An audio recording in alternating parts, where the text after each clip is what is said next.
Bonjour tout le monde, j'espère que vous allez bien, que je vous retrouve en forme ce matin. Après ce premier anniversaire du premier confinement. Coucou Aurélie, je retrouve Aurélie ce matin pour un loin mais ensemble. Nous allons aborder le sujet du consentement. Aurélie, elle attaque immédiatement.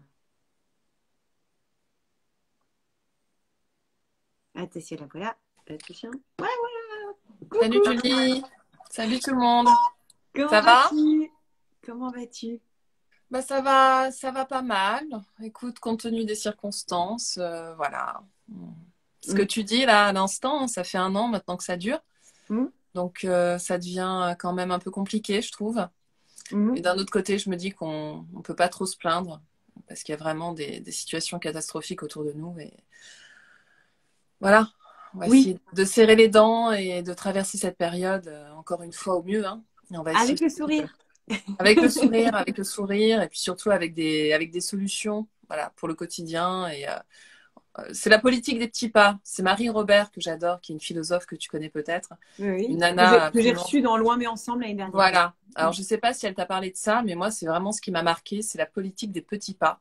Oui. Et au jour le jour, c'est vraiment ce qui m'aide, quoi. Tu vois, poser une action voilà, ça permet quand même d'avoir une vision qui est plus positive, parce que sinon c'est vrai que c'est pas évident, quoi. Peut-être quoi? Toi, C'est ça être va encore comment, plus dans Julie? le moment présent. C'est encore plus dans le moment présent finalement. Oui, ou même un petit peu anticiper sur le futur, mais pas trop loin non plus, tu vois. Enfin, moi, par exemple, je sais que chaque jour, je vais faire telle ou telle chose, mais je me projette plus dans 1 semaine, dans 2 semaines, dans 3 semaines, ou dans mes vacances de cet été. C'est vraiment aujourd'hui, qu'est-ce que je veux faire vis-à-vis de mon boulot, vis-à-vis de ma vie perso, et voilà, quelles actions je vais poser aujourd'hui. Donc, c'est ça la politique des petits pas, et je trouve qu'en fait, en ce moment, c'est peut-être ce qui marche le mieux. Mmh. C'est peut-être le Et plus judicieux, en effet. ouais, ouais, ouais, ouais. Mais d'ailleurs, tu vois, c'est marrant, c'est une petite anecdote, mais hier, j'ai retrouvé ma fille après quelques jours de séparation et elle avait un petit bobo, on va dire. Et c'est vrai que ça m'a inquiétée. Et Mmh. je lui ai demandé ce que c'était, voilà, pour pouvoir la soigner au mieux. Et elle a pas voulu me le dire. Bon, ça lui appartient.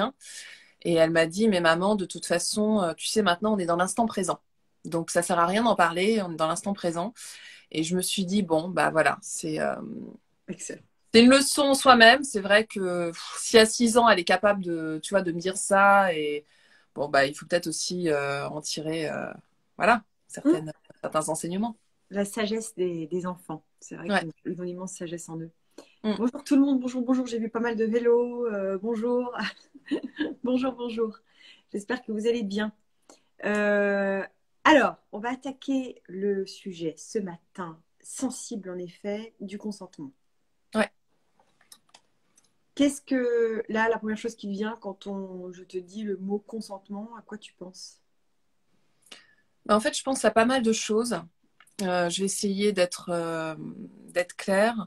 Bien évidemment, il y a le consentement qui nous touche, nous, en tant que femmes, à notre âge. Donc, surtout avec tout ce qui se passe en ce moment, bien évidemment, je pense que ça te rappelle, comme à moi, certains épisodes de nos vies respectives, hein, que ce Mhm, soit dans le domaine professionnel ou perso, bien où sûr. justement, il y a eu cette question du consentement s'est posée, où pendant très longtemps, je pense qu'on l'a évacué, on ne l'a pas regardé en face.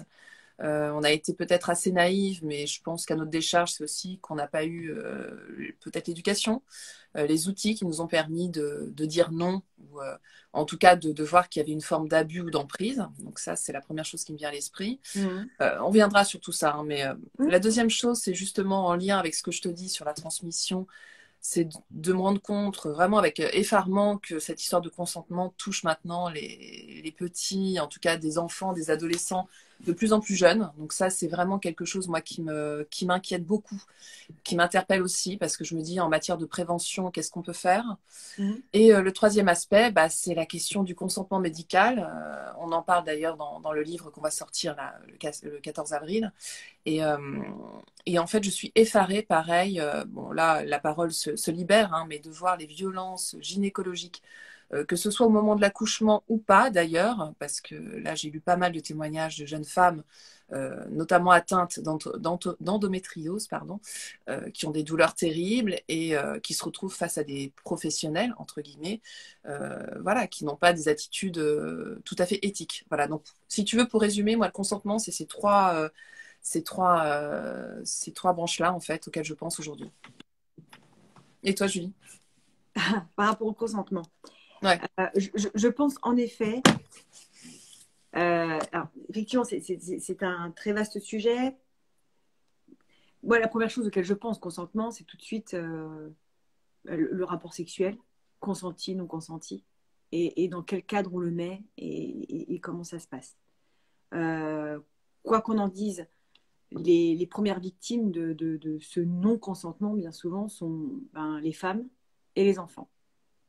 Parce que n'oublions pas les enfants, et heureusement aujourd'hui les langues se délient par rapport à ça. Et enfin, la dénonciation. Alors, après, tout est discutable, hein, mais c'est bien aussi qu'on puisse, voilà, que les enfants puissent dire ouvertement, voilà ce qui s'est passé, voilà. Mais c'est bien aussi, et on en a parlé aussi dans le livre, de prévenir, et ça passe par l'éducation, Oui. de prévenir et de dire aux enfants, aux petites filles comme aux petits garçons, ton corps c'est ton corps t'appartient, et il n'y a que toi qui as le droit de toucher. Alors, par peut-être maman pour t'aider à te laver quand ils sont petits, c'est quand même un peu délicat de les laisser se laver tout seuls, hein, parce que ça peut être vite n'importe quoi, mais voilà, avec bienveillance et respect du corps de l'enfant, déjà, première chose. Et donc, personne d'autre que toi, ma fille, mon fils, n'a droit de te tripoter. Voilà, c'est clair. Et si ça doit arriver, si ça devait arriver, eh bien, tu me le dis immédiatement.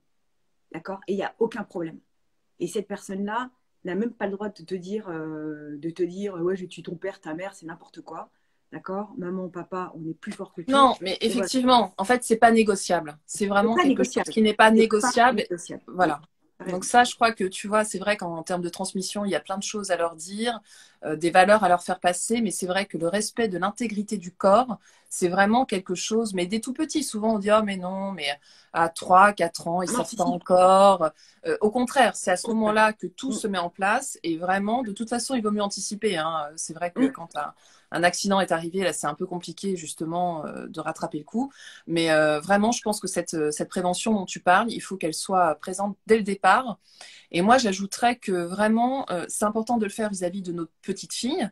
Donc, à la fois leur dire qu'il faut qu'elles se protègent, qu'elles soient conscientes de cette intégrité du corps et surtout, comme tu dis, qu'elles communiquent si jamais il y a un accident. Mais je crois aussi, et ça me semble vraiment important, que les mamans, vis-à-vis de leurs petits garçons, leur inculquent aussi certaines valeurs, certains gestes qui sont interdits. Et ça, peut-être qu'on n'insiste pas encore assez dessus. C'est vrai tu vois, dans notre livre, je crois qu'on a été les premières à dire justement qu'il fallait, en tant que mère, essayer vraiment de transmettre ça. Mais il y a encore cette image de la mère qui dit ah mais non mais c'est un garçon donc c'est normal un garçon il a le droit ou tu comprends un garçon c'est plus compliqué de faire passer ça ou ça non c'est Non, non non, voilà. non, ils comprennent très bien. Ils sont pas complètement teubés, pas tous. Et non, à un moment donné, c'est bien, c'est vrai. Ils ne pensent pas tous quand même avec le kiki qu'ils ont entre les jambes, faut pas exagérer non plus, et il faut les éduquer à penser autrement. Je pense que c'est très important de dire ok, t'as ça, ok, t'as peut-être des envies, des besoins, c'est très bien, mais écoute, en face de toi, tu as un être humain, t'as une femme et une fille, enfin peu importe, et tu respectes son intégrité physique. Et un non, c'est un non. Et que ce soit bien clair, quoi. Non, c'est non. Donc ce non, Alors éduquer ce non, c'est éduquer la fille aussi à dire non. Et éduquer le garçon à entendre ce non. bien sûr. Alors, petite précision aussi, parce que alors, ça fait partie des choses hein, qui me surprennent en ce moment. C'est pas forcément entre une fille et un garçon, c'est qu'en fait, Non, non, bon, c'est j'ai entendu partout. parler Oui, effectivement, notamment dans des centres de loisirs parisiens, je donne pas de détails, mais voilà, que cette violence, parce que ça reste de la violence, peut aussi s'opérer entre un garçon et un garçon. bien sûr. Donc voilà, c'est vraiment ça aussi. Je Oui, pense oui. que nous, notre génération, on nous l'a pas dit, on n'en a pas parlé, c'était encore super tabou. Là, franchement, il y a des choses qui se passent qu'il faut peut-être voilà, considérer pour mieux anticiper. Parfaitement, parfaitement. Et d'ailleurs, oui, d'un homme sur un petit garçon aussi. Enfin, tout est, voilà, tout est malheureusement envisageable et c'est important d'en parler. Et en parlant d'éducation, Oui, euh, le papa aussi doit éduquer alors, les enfants, le bien papa sûr. doit éduquer, Ouais, évidemment, et évidemment, ouais. mais s'il est d'accord avec ça. Parce que, bah, voilà, heureusement, la nouvelle génération est quand même un peu plus avancée là-dessus, sur ce sujet-là, sur ces sujets sensibles. Maintenant, les anciennes générations, pas forcément. Et c'est vrai que l'éducation était plutôt laissée à la mère. Et ces sujets sensibles, il y a des pères qui ne sont pas capables d'en parler, mais des mères aussi d'ailleurs. Et c'est pour ça que, comme je le dis dans le livre, je l'écris dans le livre, si on ne se sent pas capable de parler de ce genre de choses avec ses enfants, il y a des livres pour ça. Et offrir, se dire, OK, j'y pense, mais moi, j'ose pas en parler ou je ne sais pas comment aborder le sujet. Acheter un livre. Je sais que Dolto, alors pas Françoise, mais il y en a un de Dolto. Oh, je les avais, mais ils sont grands maintenant, mes enfants, donc je les ai plus. Qui parlait justement du consentement. De dire, voilà, ton corps, c'est ton corps, etc., qui était très, très bien fait. Il va falloir que je retrouve le titre. J'ai ça que je les ai plus, ces bouquins-là. Sinon, il y a une jeune femme, c'est Béjon. Non, comment elle s'appelle? Dommage, il n'y a pas Cécile qui vient d'apparaître, mais elle a créé justement un livre sur justement à propos du consentement, mais qu'à chaque fois, qui aborde le sujet pour des tranches d'âge bien spécifiques. Donc, Alors ça, c'est important, oui. Oui, très oui. important. Ouais, ouais, ouais. Il faudrait que je retrouve le nom. Bah, écoute, en parlant de livre, je te montre du coup tout de suite celui que moi j'ai, c'est Touche pas à mon corps. Et ça, c'est vraiment bien. Je le conseille. C'est Joël Pralong. Et justement, c'est ce que tu dis. C'est vraiment expliquer à différentes générations bah, la notion du corps, le respect. Enfin, tu vois, il y a des dessins. Du coup, c'est bon, c'est plus explicite pour les enfants. Mm. Et parce que c'est vrai que sinon, ça reste quand même, tu vois, très intellectuel, très cérébral. Donc, bon, voilà, l'idée, c'est aussi de leur faire comprendre de manière imagée. Et puis, c'est un petit livre qui est ludique, Alors, voilà, et si qui on est se pas mal. parlait? Voilà, merci, je livre. Voilà. Merci, c'est ça que je voulais, c'est ça le titre que je C'était voulais. lequel alors? Et si on se parlait? Si on Ouais. parlait. Le titre, c'est Et si on se parlait? Ouais, Et très, c'est très. quelle maison d'édition? Je sais pas, Jolie va nous le dire. Mais c'est vrai qu'il y a des livres plus Ah, anciens. Andrea. Ah Andrea bah Bescon, oui, voilà, Andrea c'est son Bescon. nom. Mais oui, bien sûr. Voilà. Ouais. Bah d'ailleurs, enfin Andrea Bescon, puisqu'on en parle, il faut absolument voir son film là, les Chatouilles, Oui. qui explique alors de manière, enfin c'est très très déstabilisant, mais en même temps c'est salutaire, c'est bien que ça nous déstabilise et que ça nous fasse réfléchir. Mais ça a été une des premières à évoquer ce sujet-là au cinéma de manière aussi claire. Avant, je crois que c'était une pièce de théâtre, Oui, mais c'est une pièce de Andrea théâtre, Bescon, c'est elle vrai que fait c'est un les deux. travail d'utilité Tu publique en parles. ce moment, c'est magnifique. Ouais, carrément. Non, c'est très, très bien. Ça, c'est très, très bien. Il faut que je retrouve aussi les titres. Jolie, peut-être que tu peux m'aider. Les HarperCollins. Justement, je crois que c'était Dolto qui avait fait ça. Mais la fille ou la petite fille, je sais plus, mais c'est sûr, c'est pas Françoise, mais c'est un de Dolto, plusieurs livres qui abordait plein de sujets comme ça pour les enfants. Et je trouve que c'était Bah, à très la bien. limite, tu les mettras en référence après. J'en mettrai après. Après, quand on parle de transmission, je parle aux petites filles, aux petits garçons, mais plus aux petites filles, enfin aux filles après en grandissant, c'est cette notion du non. C'est-à-dire qu'un garçon qui dit non, déjà, il va le dire plus facilement en moyenne. En moyenne, peut-être que ça va changer, hein, mais jusqu'à aujourd'hui. Le non, un non catégorique va être respecté d'un garçon. Et il saura d'ailleurs plus facilement le dire. Parce qu'on l'a éduqué en moyenne dans s'affirmer, c'est bien. Quand on est un garçon, c'est normal de s'affirmer.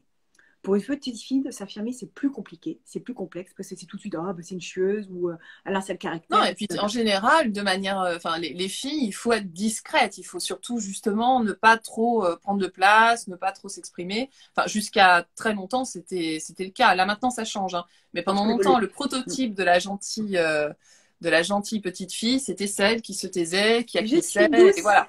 je suis douce, Je comme suis dirait une douce et je chanteuse. t'écoute. Voilà. Mm. Voilà, alors que ça suffit. Et point important, c'est dire non, ce n'est pas forcément parce que il y a quelque chose aussi associé au non. C'est-à-dire que quelqu'un qui reçoit un non, ça peut être perçu par je ne t'aime pas. C'est pour ça qu'un non, souvent quand on dit non à quelqu'un, quand on le reçoit, enfin, dans tous les cas, quand on le reçoit, ça peut être violent parce qu'il y a un je ne t'aime pas. Ok, ça c'est perçu comme ça par le cerveau. Donc, venant d'une fille, dire non, c'est en gros je ne t'aime pas. Or, effectivement, l'amour, la gentillesse, la douceur est très lié au féminin, à la fille. Oui, mais attends, Julie, parenthèse, j'en profite. Tu sais, on peut dire non avec douceur. Et Ah, justement, un non dit avec douceur a des fois beaucoup plus de force qu'un non qui est énoncé de manière violente. complètement. Parenthèse refermée, mais ça, on reviendra dessus. Mais c'est vraiment important de le dire. Et évidemment, mais je te parle juste du mot non. Le non n'est pas forcément euh, facilement exprimé par les femmes, par les filles en général, parce que, parce que ça ne leur colle pas, finalement, ça colle pas à leur identité profonde. Or, ce qu'il faut comprendre là, c'est que ce n'est pas un non à l'autre, c'est un oui à soi. C'est-à-dire que dire non à l'autre, non, je ne veux pas t'embrasser, non, je ne veux pas coucher avec toi, c'est un oui à soi, c'est un oui de protection à soi. Et je pense que ça, c'est vraiment essentiel, à un moment donné, de se remettre au centre du village et de dire, OK, je ne suis pas une mauvaise fille du tout en disant non. En revanche, je me respecte, je m'aime et je me dis oui à moi-même. Voilà. Après, Oui, non, que mais je sois c'est vrai entendue. qu'au-delà de la protection, c'est aussi la question de l'intégrité. C'est Oui, de, comme tu dis, c'est se respecter. C'est pas juste, enfin, c'est établir aussi une limite par rapport à nous-mêmes, par rapport à ce qu'on ressent, parce qu'en fait, il y a toutes les dimensions physiques, émotionnelles qui rentrent en jeu. Donc, et c'est vrai qu'en fait, après, c'est un peu trouble. Enfin, moi, je te partage une réflexion que j'ai avec une amie actuellement. Encore une fois, je ne donne pas de nom parce que je veux absolument pas qu'on rentre dans ces sujets-là. Mais il y a une personne, on va dire, il y a des personnes, d'ailleurs il y en a beaucoup en ce moment, qui sont accusées, des personnalités publiques, euh, d'agissements justement un petit peu, même complètement litigieux. Ça peut être aussi des crimes mmh, vis-à-vis de femmes. Bon. mmh, Et je connais une personne qui a été confrontée, on va dire, à un de ces prédateurs, puisqu'en fait c'est le terme qu'il faut employer. Et en discutant avec elle, j'ai essayé de voir pourquoi c'était aussi compliqué, justement, dans cette histoire de consentement, de ce qu'on peut qualifier de crime, d'aller porter plainte ou même d'en parler à sa propre famille. C'est qu'en fait, en général, les frontières, elles sont très floues. C'est-à-dire mmh, qu'en fait, il y a des non-dits et il y a un phénomène d'emprise qui est très, très, très présent, en fait. Et du coup, ces femmes se sentent dans une situation où c'est pas complètement ni un viol, ni un abus, mais finalement, quand elles y réfléchissent bien et des années après, elles se rendent compte que si, c'était mmh, complètement un viol. mmh. Et pour terminer sur ça, j'essaye de savoir aussi pourquoi cette amie a du mal à en parler à sa famille, à ses proches. Pourquoi est-ce qu'aujourd'hui encore, il y a une crainte et en fait, je me rends compte qu'il y a plein de fils. Enfin, tout ça est très complexe. C'est que je pense que ça va vraiment chercher au cœur de la psyché humaine et peut-être aussi de ce qu'on a reçu dans l'enfance. C'est-à-dire qu'en fait, on en revient à ce qu'on disait tout à l'heure, c'est que si enfant, on a eu des limites très claires énoncées de la part de nos parents ou de nos tuteurs, enfin des personnes qui nous ont élevés, je pense que c'est peut-être moins compliqué par la suite à, voilà, tu vois, à jauger et à savoir ce qui est bien, ce qui est pas bien. Et surtout, pourquoi est-ce qu'on va aussi vers ces personnes? Parce qu'en général, bon, voilà, ces prédateurs ont un charisme absolument fou, Mmh. mais ils savent aussi repérer leur proie. Donc, Mmh. moi, enfin, il y a tout cet aspect-là aussi sur lequel on peut réfléchir. Et vraiment, c'est compliqué. Hein, c'est pas du tout un sujet simple. Et moi, je jette la pierre à personne voilà, dans la non-dénonciation entre guillemets de ce qui peut se passer, parce que on sait que c'est pas simple, on sait qu'il y a des conséquences, et on sait qu'on se trimballe toute sa vie justement avec ce genre de choses. Comme dit Nathalie, là, très, très justement, peur de ne pas être crue. Ouais. D'ailleurs, je pense que la première des choses, c'est la peur de ne pas être crue. C'est-à-dire que je préfère le garder pour moi parce qu'en face, déjà, d'une, je ne sais pas quand ça va être perçu. Deux, est-ce qu'on va me croire? Et trois, est-ce qu'on va pas me juger, moi? C'est-à-dire en me disant, oui, bah, qu'est-ce que. C'est-à-dire que la fameuse question que beaucoup de femmes qui ont essayé de porter plainte à un moment donné ont entendu des policiers, mais vous étiez habillée comment? Mais c'est quoi cette question, quoi? Mais c'est quoi cette question? Donc à un moment donné, d'entrée, ok, donc en gros, je suis coupable. C'est terrible de se sentir coupable alors que victime. Mm. Donc c'est tout un processus. C'est en train de changer. C'est vrai que les policiers aujourd'hui sont formés, de plus en plus formés pour accompagner ces plaintes. Je pense que c'est très important. Après, justement, je voulais rebondir là-dessus, te parler aussi du viol conjugal. C'est-à-dire que ça existe aussi. Ah, Excuse-moi, il y il y a a un les invité. éditions Le Duc qui m'apportent un bouquin. J'arrive. D'accord, d'accord. C'est pas grave, je continue toute seule. Tu m'entends ou pas? Bonjour, Aurélie Godefroy. Merci beaucoup.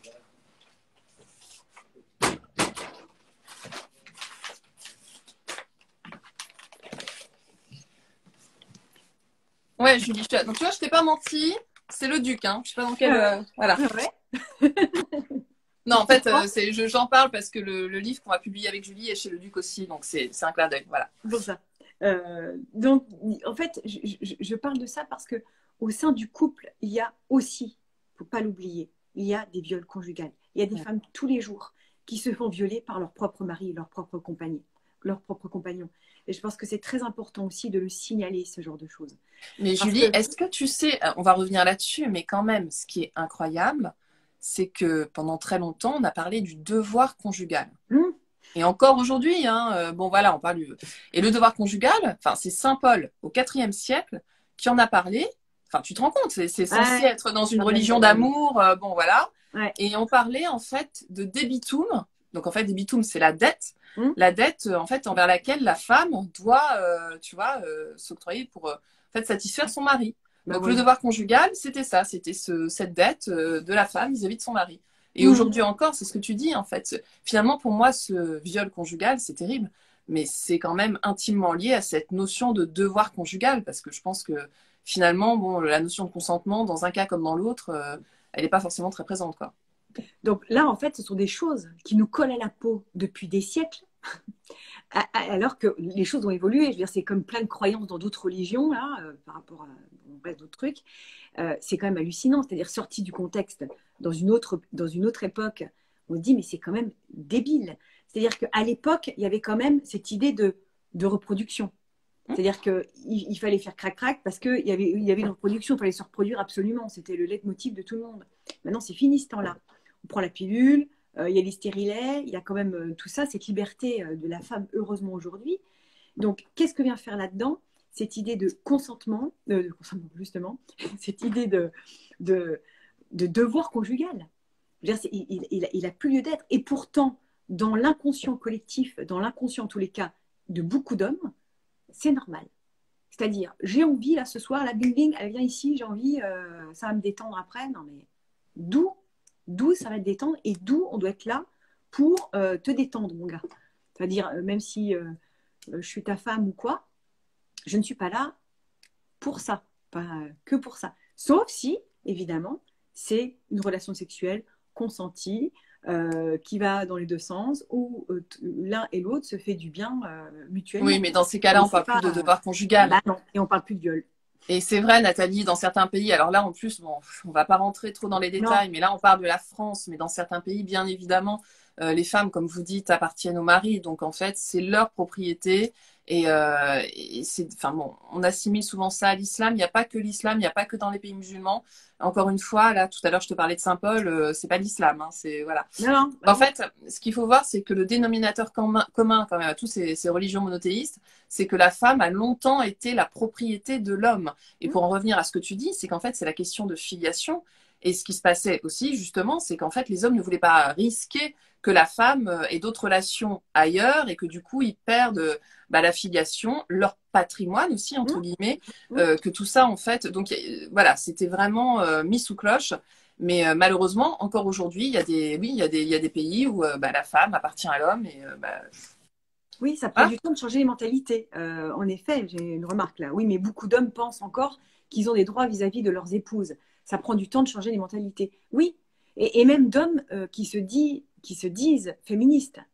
C'est-à-dire qui, dans le discours, sont très ouverts, très oui, oui, la place de la femme, c'est important, mais qui peuvent abuser allègrement parce que, oui, mais parce que je t'aime, parce que, voilà, je suis bien contre toi. Oui, mais enfin, bon, à un moment donné, là, d'être pénétré, j'ai juste pas envie.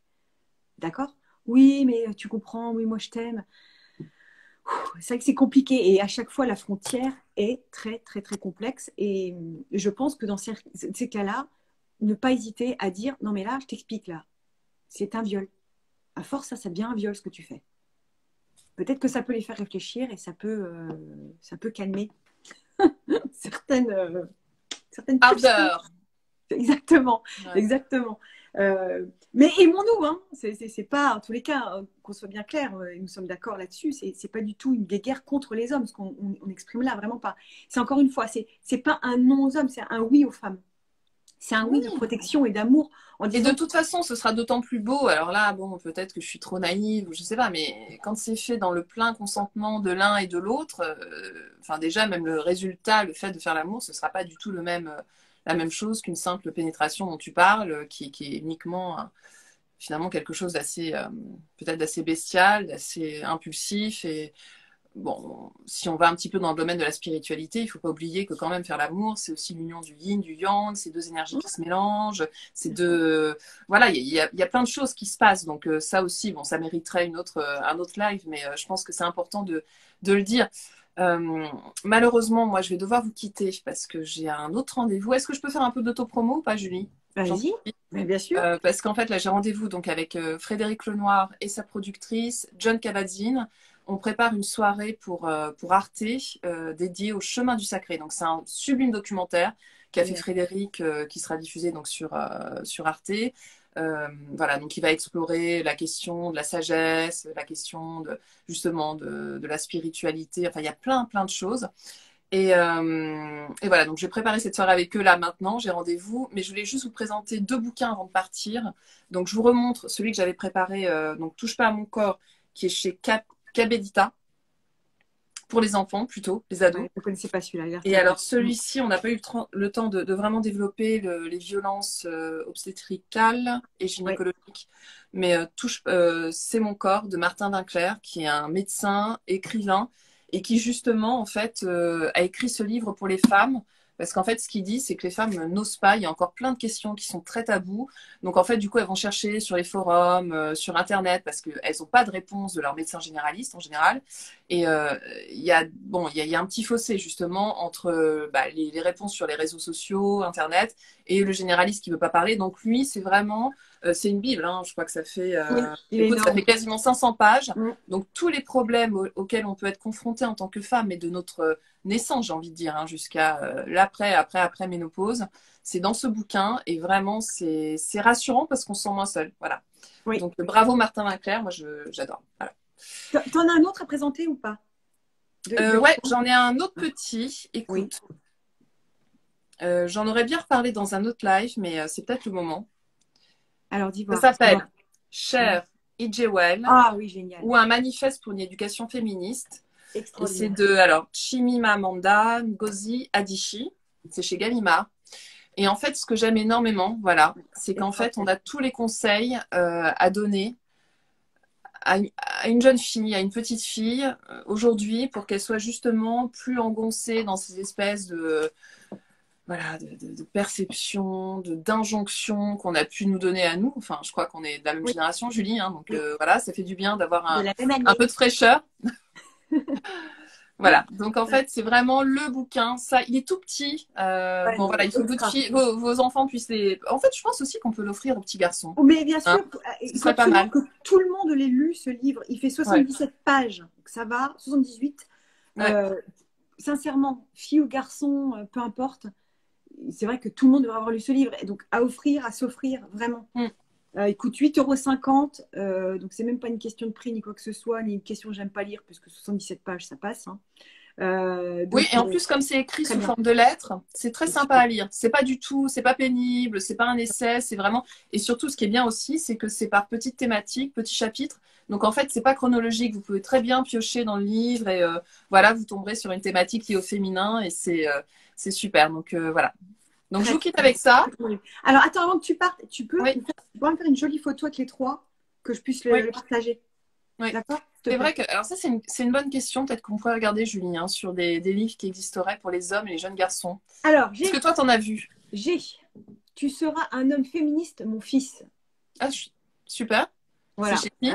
Nouvelle éducation antisexiste pour les garçons libres et heureux. Ah, On c'est bien. adore. Ouais. Ah, C'est aux éditions Marabout de Aurélia Blanc. Voilà. d'accord. Voilà, génial. Tu seras un homme féministe, mon fils. Donc, Bon, bah, très, très bien fait. Super. Tu vois, par exemple, je tombe sur un chapitre là. Répondre au sexisme. Jouer à la poupée ne rend pas gay. C'est bien de souligner ça. mm. Et offrir une poupée à un garçon, j'ai offert par exemple une poupée à mon fils quand il était petit. Bon, il a vite envoyé péter sa poupée, mais c'est pas grave, je lui ai offert C'est autre une chose. poupée. Ouais. Sex Machine, la fabrique de la sexualité masculine. Voilà, tous les thèmes actuels sont abordés. C'est excellent. Un deuxième, Quand je dis oui, de Caroline M. Keller. Ouais. Et c'est une intellectuelle allemande. Tu connais celui-là?